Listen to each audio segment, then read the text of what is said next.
Hello guys and welcome to the How To channel. In today's video we are going to see 3 Claude AI hacks. The first is creating app project instructions. To do this, create a new project, go to the instruction section and add a specific rules. For example, you can tell it to always act as your project manager. Every response within that project will automatically follow that role. Hack 2. Adaptive thinking. In the models menu, enable adaptive thinking. When writing your prompt, specifically ask it to perform higher level thinking. The AI will take a bit longer, but it will deliver a much more in-depth and complex answer. And finally, you have the hack number 3, the Google Drive connectors. Go to the connector section and link your Google Drive account by granting the necessary permissions.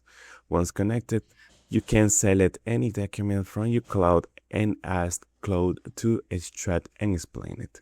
It's an amazing time-saving tool. And that's all for today. Give these hacks a try and see you in the next video.